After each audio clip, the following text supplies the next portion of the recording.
نام سنا ہوگا آپ نے نبی کا، نام اس کا ہود ہے۔ ایک ایسے دربار میں جا کے کھڑا ہو گیا جہاں ایک بادشاہ بیٹھا ہوا ہے تخت پہ، صرف اختیار جنت سنانے لگا۔ دربار میں جا کے کھڑا ہوا اور جو تخت پہ بیٹھا اس کا نام کیا ہے؟ وہ شداد ہے۔ اللہ کے نبی نے جا کے تبلیغ مذہب کرنی شروع کی۔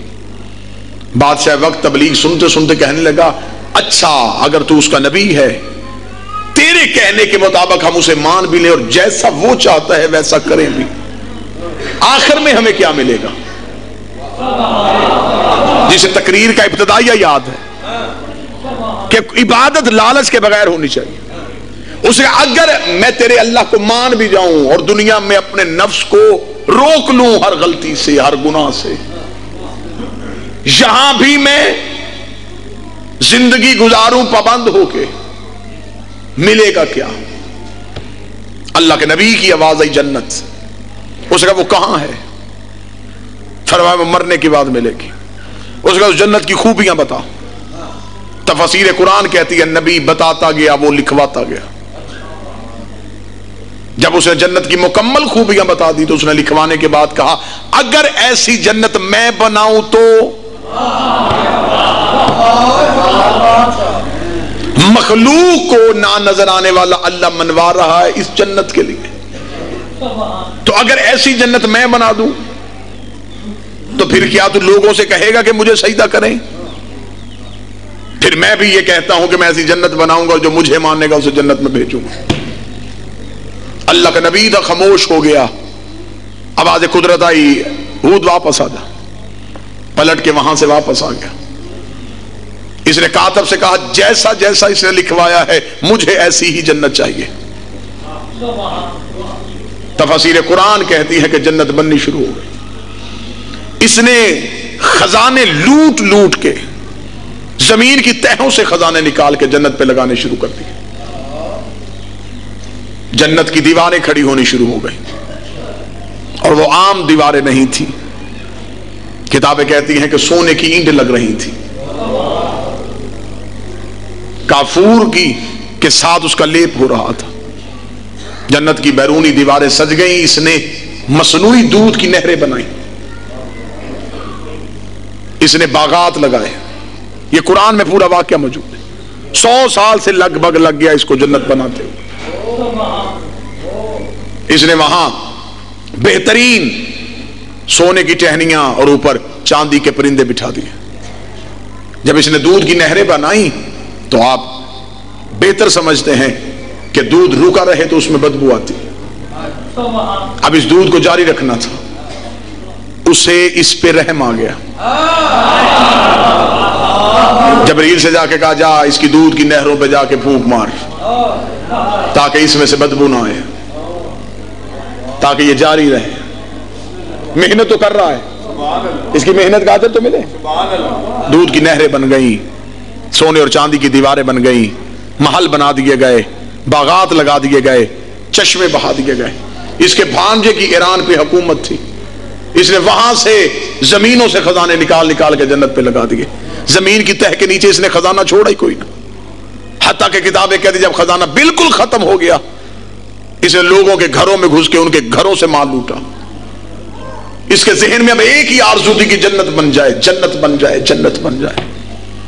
بالکل جنت تیار ہو گئی اور تفاسیر کہتی ہیں کہ اس جنت کے دروازے کی جگہ باقی تھی اور اس کے خزانے ختم ہو گئے۔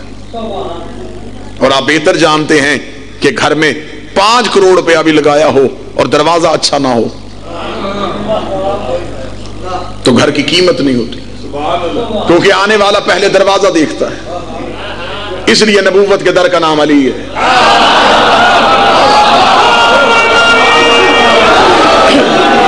دروازہ قیمتی ہونا چاہیے۔ سارے گھر کا روب دروازے کی وجہ سے ہوتا ہے۔ اب جس جنت پہ 100 سال پورے خزانے لگائے اس کا دروازہ عام تو نہیں ہونا چاہیے۔ پیر حبیب شاہ جی دروازہ بھی سے بہت قیمتی چاہیے تھا، لیکن مجبوری یہ تھی خزانہ ختم ہو چکا تھا، لوگوں کے گھروں سے مال لوٹا جا چکا تھا، زمین کی کھدائی ہو چکی تھی، مخلوق کو غریب کر دیا تھا اس نے جنت بنانے کی خواہش۔ جب دروازے کی جگہ باقی تھی اور اب پریشان دربار میں بیٹھا ہے کہ دروازہ کہاں سے آئے، یہاں اللہ کا وہی نبی دوبارہ آ گیا. کیا بنا تیری جنت کا؟ کہنے کا تھوڑا انتظار کر،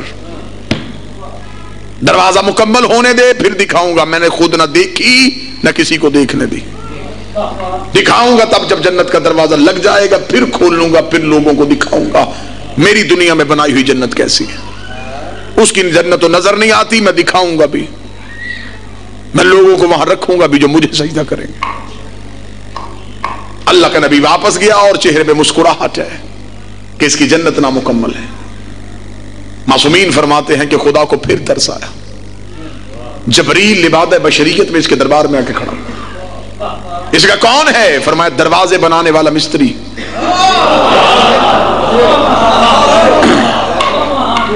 دروازے بناتا ہوں، مجھے خبر ہوئی ہے کہ تو نے جنت بنائی ہے اور تجھے دروازہ چاہیے.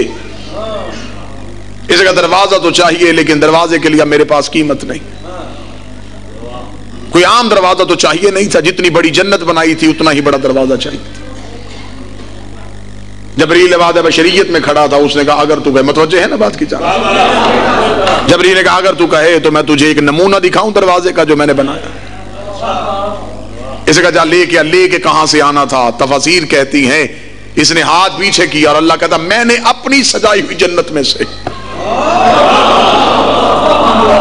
دروازے کا ایک حصہ جبریل کے ہاتھ پہ رکھ دیا. جبریل نے اس کے دربار میں کھڑے ہو کے وہ دروازہ رکھا.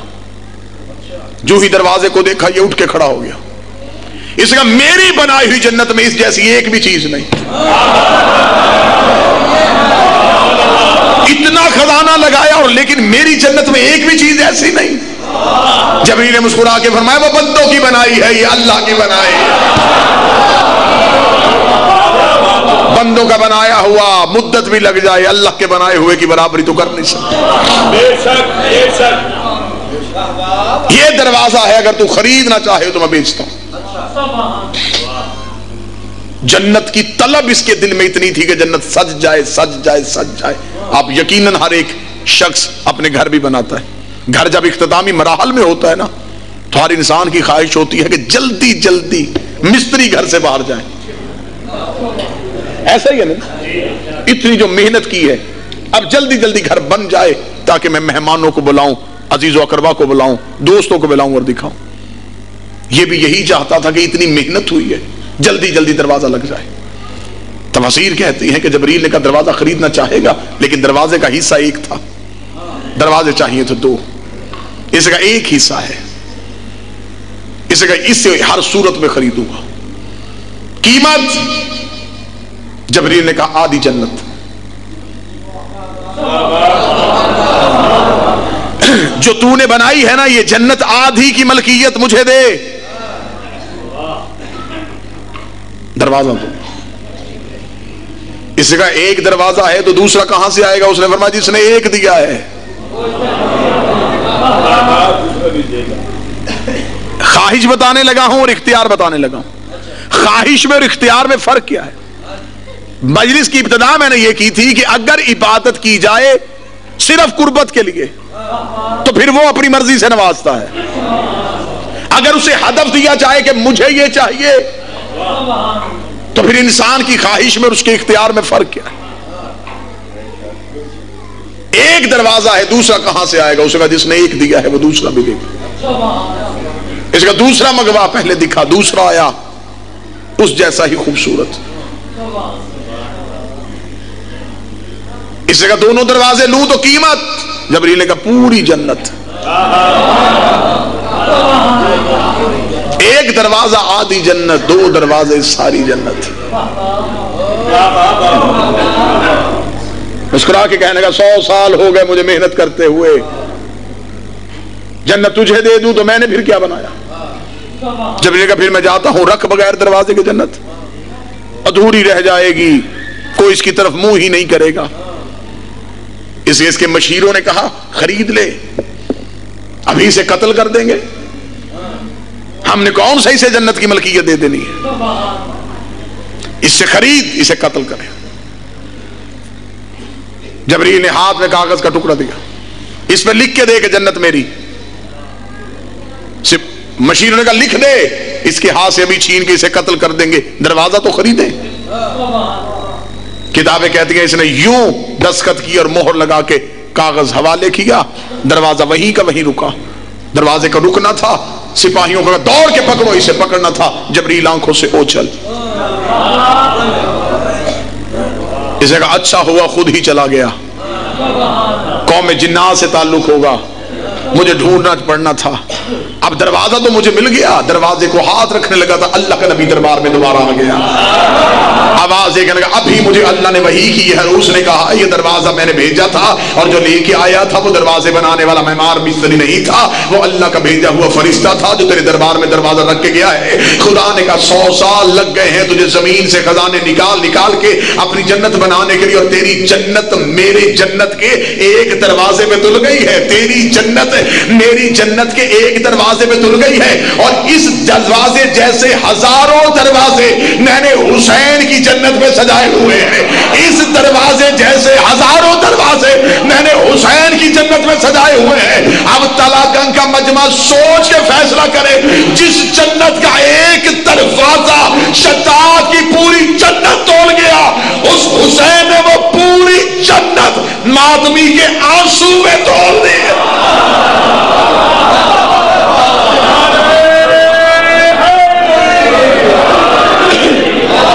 اللہ نے شداد کی جنت خریدی تھی ایک دروازہ دے کے،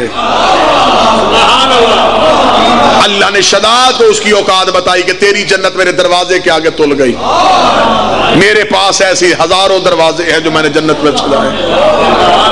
پھر جب حسین نے خریدی بھی تو حسین بھی بڑا با اختیار بادشاہ تھا، پھر جب حسین نے بیچی تو پھر حسین نے ایک آنسو میں بیچی، کیونکہ جو حسین سے خریدنے آیا تھا وہ خواہش لے کے نہیں آیا تھا، وہ قرب حسین کی خاطر آیا تھا۔ جتنے مجلس میں آئے ہو اٹھ کے مجھے کوئی ایک بندہ بتائے کہ میں گھر سے جنت کے لالچ میں مجلس میں آیا ہوں۔ مسجدوں میں جنت کا لالچ ہے، مجلس شبیر میں کیوں نہیں؟ طواف کعبہ میں جنت کا لالچ ہے، ماتمی حلقے میں کوئی نہیں، اس لیے کہ ہم نے استعارے لیے ہیں کربلا سے۔ شب عاشور چراغ بجھا کے میرے بادشاہ نے کہا تھا اگر جنت کی خاطر میرے پیچھے آئے ہو تو میں حسین وعدہ کرتا ہوں میں تمہیں جنت دیتا ہوں، اپنے اپنے گھروں میں واپس چلے جاؤ۔ چراغ روشن ہوا، 72 کی آواز آئی، وہ جنت کون سی ہے جو تیرے بغیر مل رہی ہے؟ وہ کون سی جنت ہے جو تیرے بغیر مل رہی ہے؟ ہمیں خواہش جنت نہیں، ہمیں قرب حسین چاہیے۔ اللہ چاہتا ہے میرا قرب مانگو، میں خواہش سے زیادہ دوں گا۔ حسین کہتے ہیں میری خوشنودی مانگو، میں بھی تمہیں تمہاری سوچ سے زیادہ دوں گا۔ لہذا آل محمد سے مانگنے کا طریقہ یہ نہیں ہے کہ ہم اپنی خواہشات کی فہرست ان کے آگے رکھیں، ان سے مانگنے کا طریقہ ہے کہ ان سے انہیں مانگا جائے۔ دنیا میں بادشاہی کرنا چاہتے ہو تو علی سے علی مانگ کے دیکھو۔ لفظ کا قتل ہوا، میں صدر پھر دہرانے لگا ہوں۔ دنیا میں بادشاہ چاہتے ہو حسین سے حسین مانگ کے دیکھو، ان سے صرف انہیں مانگو۔ ہاں پھر یہ اعلی مالکوں کا ترہ امتیاز ہوتا ہے، جب نوکر تنخواہ کی ڈیمانڈ نہ کرے پھر یہ دیکھتے ہیں کہ نوکر کی ضرورت کیا ہے۔ قرب پروردگار چاہیے تو قرب پروردگار اصل میں معرفت معصومین ہے۔ ہم نماز کی نیت کرتے ہیں قربتاً اللہ، معصوم سے آ کے بندے نے پوچھا مولا اللہ کی قربت کیا ہے؟ فرمایا ہم 14 کی ولایت میں یقین کرنا۔ ہم میں سے ایک ہی ولایت میں بھی تم نے شک کیا تو سمجھو کہ تم نے اللہ کی قربت کو کھو دیا، کیونکہ اللہ عبادت اپنا آپ منوانے کے لیے نہیں کروا رہا، ہماری معرفت کے لیے کروا رہا۔ وہ مخلوق کو سجدے اس لیے نہیں کروا رہا کہ اس کی معبود ہونے میں اضافہ ہو سکے، وہ تمہیں سجدے اس لیے کروا رہا ہے کہ معرفت معصومین ہو سکے۔ خدا نے قرآن میں کہا نماز پڑھو، ہم نے کہا کیسے؟ فرمایا جیسے میرا نبی پڑھتا تھا۔ اب خدا نے تو ہمیں نماز میں ہماری مرضی چلنے نہیں دی۔ کوئی بندہ اپنی مرضی سے نماز کی رکعتیں سیدھی کر کے دکھائے، رکعتیں سیدھی کرنی کیا صورت بھی بدل نہیں سکتے۔ قرآن میں باقی بھی تو اللہ ہی کی بھیجی صورتیں ہیں، کوئی صورت پلٹو گے نماز باطل ہو جائے گی۔ الحمد بدل کے دیکھو، رکوع کی تسبیح بدل کے دیکھو، سجدے کی تسبیح بدل کے دیکھو۔ یہ اللہ کیوں نہیں نماز بدلنے دے رہا؟ میرے مالک کوئی اور سورت الحمد کی جگہ پڑھتے ہیں، سورہ یاسین پڑھیں، فرمایا نہیں، نبی نے الحمد پڑھ دی ہے، اب تمہیں یہی پڑھنی پڑے گی، کیونکہ اللہ وہ عبادت چاہتا ہے جو حجت چاہتی ہے۔ پھر یہ طلاقاں کا مجمع سوچ کے فیصلہ کرے، جب اللہ بغیر حجت کے اپنی عبادت قبول نہیں کرتا تو ہماری عبادت بغیر حجت کے قبول کیسے کر لے؟ جب وہ بغیر حجت کے ہمیں عبادت کا طریقہ نہیں بتاتا تو ہماری عبادت بھی بغیر حجت کے قبول نہیں کرے گا۔ اللہ کی ربوبیت، اللہ کے راز پانے کے لیے معرفت معصومین ضروری۔ حسین سے حسین کی خوشنودی مانگی، حسین نے آنسو میں بیچ دی۔ کتنا آنسو مانگا حسین نے؟ ایک آنسو، اور کتنا؟ ایک مچھر کے پر کے برابر۔ پانی تمہاری آنکھ میں آ گیا، اگلے جملے کریم کے نہ ہو تو مجھے بادشاہ معاف نہ کرے۔ حسین یہ نہیں کہا کہ اگر تمہاری آنکھ میں آنسو آ گیا میں حسین پھر تمہیں ثواب دوں گا، اجر دوں گا۔ حسین نے کہا میں تمہاری جنت کا ضامن ہوں۔ میرے اہل سنت بھائیوں کے پاس 10 صحابہ ہیں جنہیں نبی نے جنت میں جانے کی بشارت دی ہے، انہوں نے مسجد کے محراب میں ان 10 صحابہ کے نام لکھے۔ کون؟ یہ وہ صحابی ہیں جنہیں نبی نے جنت میں جانے کی بشارت دی ہے، جنہیں عشرہ مبشرہ کہا جاتا ہے، انہیں نبی نے جنت میں جانے کی بشارت دی ہے۔ تم سارے وہ بیٹھے ہو جنہیں محمد نے جنت میں جانے کی ضمانت دی ہے۔ بشارت والے اور ہیں، ضمانت والے اور ہیں۔ دنیا کا دستور ہے اور تجارت کا قانون ہے کہ چیز خریدو سستی، بیچو مہنگی۔ تجارت اس قانون کے بغیر ہوتی نہیں۔ قوانین تجارت میں سے تجارت کا اصول ہے چیز خریدو سستی، نفع رکھو بیچو مہنگی۔ ہر نبی نے جنت بہت مہنگی بیچی۔ نبیوں نے جنت کا معیار رکھا، 50 نمازیں پڑھو پھر لے کے دیں گے، 3 ماہ کے روزے رکھو پھر لے کے دیں گے، ہفتے والے دن شکار نہ کرو پھر لے کے دیں گے، یہ عمل کرو پھر لے کے دیں گے۔ ہر نبی نے جنت کی قیمت یہ رکھی، امت ترستی رہی جنت کیسے ملے گی۔ حسین نے خریدی مہنگی تھی، بیچ بڑی سستی دی۔ ابھی میں نے جو تمہیں قیمت بتائی ہے ایک آنسو، حسین نے خریدی بھی آنسو میں تھی۔